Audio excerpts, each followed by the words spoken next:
The first thing I want to address is the terrific turnout from the Sacred Heart community. This is a great place with a lot of great people, and that's why I love working here. And they deserve a winner. And we're not delivering right now, but we will. And my love for this place is one of the reasons I will make sure that this university, this community has a winner, because we have a great place here. In terms of the game, I mean, we battled. I think our guys played as hard as they could play with great effort. We defended very well in the first half. They're a very explosive offensive team, averaging 83 points a game. We held them 10 points below their average. We did not defend well early in that half. I think they had 20 points in the first 6 minutes. But we did defend the last 12 minutes of the game, last 14 minutes and a half decently. We just could not make plays. We missed a lot of plays at the rim that are makeable. And if you want to win a game against a good team like Mount St. Mary's is, you have to make some plays at the rim. We just couldn't do it. We were not finishing like we need to finish if we're going to win that game. So if you told me before the game that we'd hold them to 73, I probably would have took it. I would have bet that we could have got to 74. But you got to give them credit. That was probably their best defensive effort.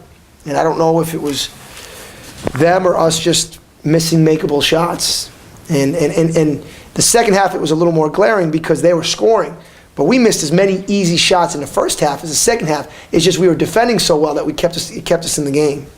So I wish we gave the fans a 40-minute performance, but we didn't. Coach, not to put you on the spot, but was it their defense or was it you just missing shots in that second half, in that stretch where they took control of the game? Well, I always got to give the other team some credit. I'm not a big believer that there's two teams on the court. However, from my viewpoint, from what I was seeing, we were missing makeable shots that I think we've made most of the year. So I'm sure it was a little bit of a combination of both. But you know, we've got to do better if we're gonna do anything down the stretch. We can't shoot. You know, if you look at our perimeter players, their combined shooting percentage was, awful. It was awful. 3 for 13, 1 for 3, 1 for 8, and 5 for 15. I mean, do the math. That's just not. It's not going to get it done. So we'll look at the film tonight and find out why. Was it their defense? Or was it lack of concentration? Was it not finishing with the right hand? And try to make an adjustment. Lewis, can you talk about the atmosphere and the energy you guys came out with in that first half? I think the crowd really helped us out. This is the first time since I've been here we had a crowd like this. And I think they really pumped us up. They helped us rattle Mount in the first half. And we just didn't keep that energy coming out in the second half. They came out, scored 17 in the first 4 or 5 minutes. And I think we scored, 10? And then they got the early lead, and that just took all the energy we had from the first half and from the crowd. Coach, common theme in the second half was having a hard time eliminating second chance opportunities. What do you think was the cause of that? Was it like the other game against Bryant where the pick and rolls didn't exactly help you on the glass in eliminating their chances? I think that was a little bit of it. Our switching. You know, we felt like Bryant, because they were such a dangerous three-point shooting team, that if we didn't switch, they were going to bury threes. And this team has shot over 30 three-point attempts in the last 3 games. Now, they only had 25 this half.